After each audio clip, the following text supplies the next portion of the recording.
बहुत बहुत स्वागत है आपका अपने चैनल हिंदी जी के ट्रिक्स पर। तो आज के इस वीडियो में हम बात करेंगे सामान्य हिंदी, यानी मैं नई सीरीज शुरू कर रहा हूं। जैसे कि आपको पता है कि रेलवे आइसोलेशन जो कैटेगरी थी, आइसोलेटेड कैटेगरी थी, इसका जो एग्ज़ाम डेट है यानी कि स्टेनो वगैरह की, वो आ चुकी है। 15 दिसंबर से 23 दिसंबर के बीच इसका एग्ज़ाम होना है, जिसमें हिंदी जो है 50 नंबर की आनी है। यानी कि जो भी हिंदी सेलेक्ट करेंगे 50 नंबर की यहाँ से हिंदी पूछी जानी है। तो तब तक ये एग्ज़ाम होता है, यानी कि लगभग 1 मंथ या 1.5 मंथ तक हम इस सीरीज को कंटिन्यू करेंगे। पूरी हिंदी में आपकी कवर अप करा दूंगा।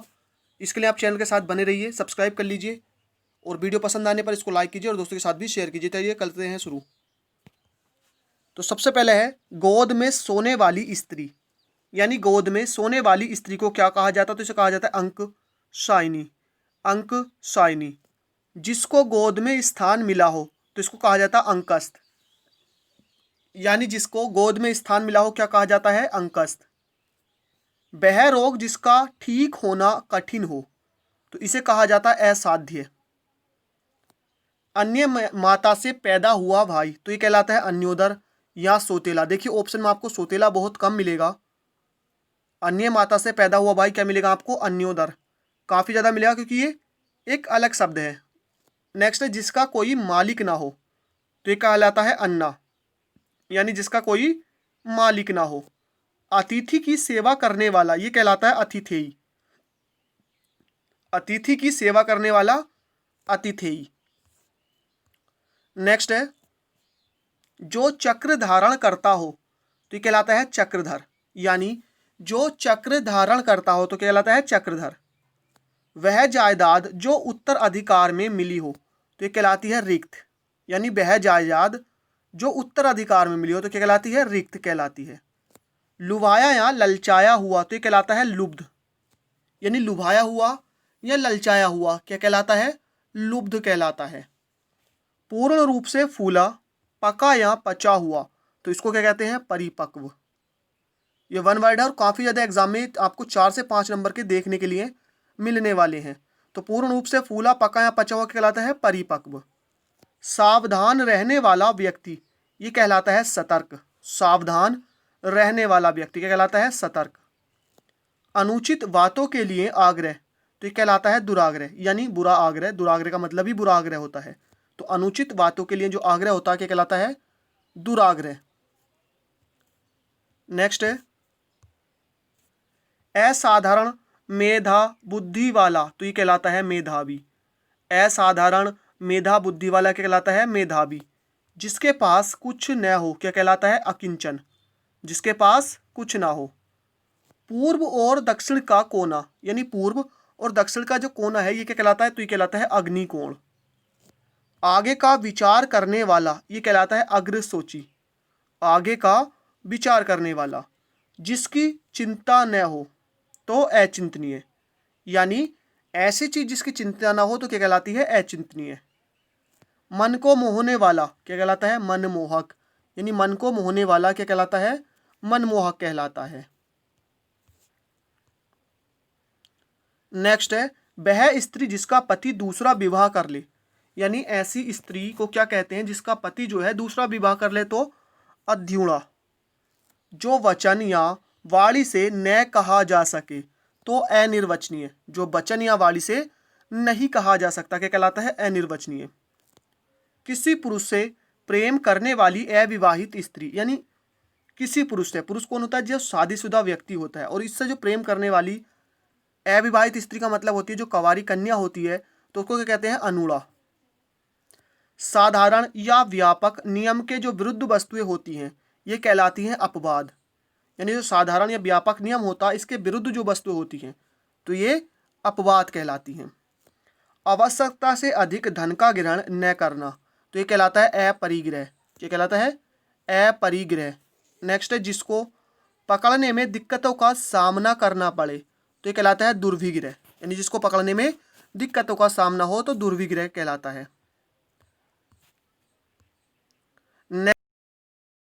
नेक्स्ट है मनन करने, यानी मनन और विचार करने वाला क्या कहलाता है? मीमांसक।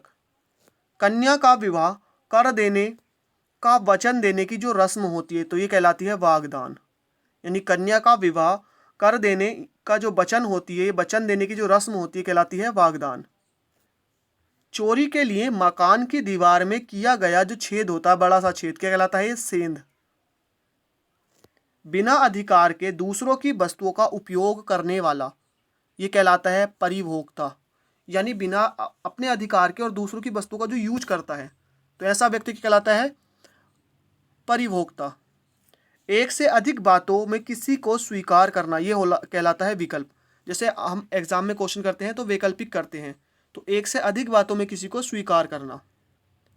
जिसके विषय में लिखना आवश्यक हो, तो जिसके विषय में लिखना आवश्यक हो ये कहलाता है उल्लेखनीय। क्या कहलाता है? उल्लेखनीय। जिसका अनुभव इंद्रियों द्वारा ना किया जा सके, तो होता है अतीन्द्रिय। यानी जिसका अनुभव जो है, जिसका हम एक्सपीरियंस है, इंद्रियों से नहीं कर सकते, तो कहलाता है अतीन्द्रिय। इंद्रियों को बस में रखने वाला, ये कहलाता है इंद्रियाजीत। यानी इंद्रियाजीत कौन कहलाता है? जिसके बस में इंद्रिय हो, जिसने इंद्रियों को जीत लिया हो। भले बुरे की पहचान का ज्ञान, तो भले बुरे की जो पहचान होती है इसका ज्ञान क्या कहलाता है? विवेक कहलाता है। जो 2 बार जन्म लेता हो, ये कहलाता है द्विज। 2 बार जन्म लेने वाला क्या कहलाता है? द्विज। लुभाया या ललचाया हुआ, ये कहलाता है लुब्ध। लुभाया या ललचाया हुआ क्या कहलाता है? लुब्ध। जिस भूमि में बहुत अन्न पैदा होता हो, तो ये कहलाती है उर्वरा। ऐसी भूमि क्या कहलाती है? उर्वरा। शत्रु का हनन करने वाला क्या कहलाता है? शत्रुहन। यानी शत्रु का हनन करने वाला क्या कहलाता है? शत्रुहन। नेक्स्ट है, वह व्यक्ति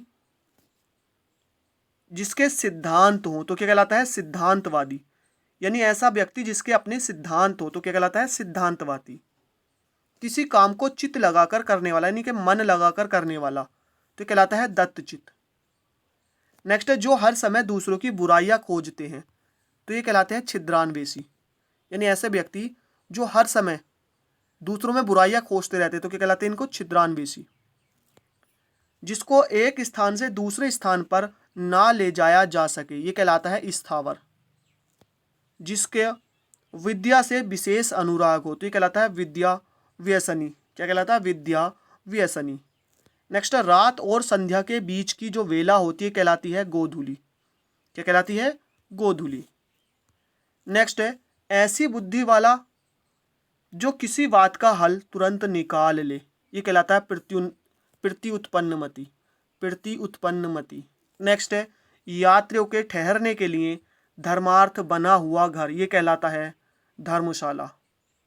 नेक्स्ट है, रात्रि के समय बेखबर लोगों पर आक्रमण करना, ये कहलाता है छापा। यानी रात के समय बेखबर लोगों पर जो आक्रमण करना क्या कहलाता है? छापा। जो स्त्री के वशीभूत या उसके स्वभाव का हो, तो ये कहलाता है स्त्रीण। नेक्स्ट है, जिसकी जीविका श्रम के माध्यम से चलती हो, तो ये कहलाता है श्रमिक। जो भूमि का लेखा जोखा रखता है, ये कहलाता है लेखपाल। वह नाटक जिसमें गीत अधिक हो, तो ये कहलाता है गीत रूपक। यानी ऐसा नाटक जिसमें गीत ज़्यादा हो, तो क्या कहलाता है? गीत रूपक। तो फ्रेंड्स, यहाँ पर हमारा ये आज का वीडियो कंप्लीट हो जाता है, जिसमें हमने टॉप 50 वन वर्ड यानी कि वाक्यांश के लिए एक शब्द को डिस्कस किया है। तो आई होप वीडियो आपको पसंद आई हो। इसको लाइक कीजिए, दोस्तों के साथ शेयर कीजिए, अपना फीडबैक हमें कमेंट कीजिए। Thank you for watching. और एग्ज़ाम देने के लिए, यानी कि एग्ज़ाम की तैयारी के लिए हिंदी की, आप हमारे चैनल के साथ जुड़ जाइए, क्योंकि डेली आपको इसका वीडियो मिलने वाला है। तो थैंक यू फॉर वॉचिंग। मिलते हैं नेक्स्ट वीडियो में।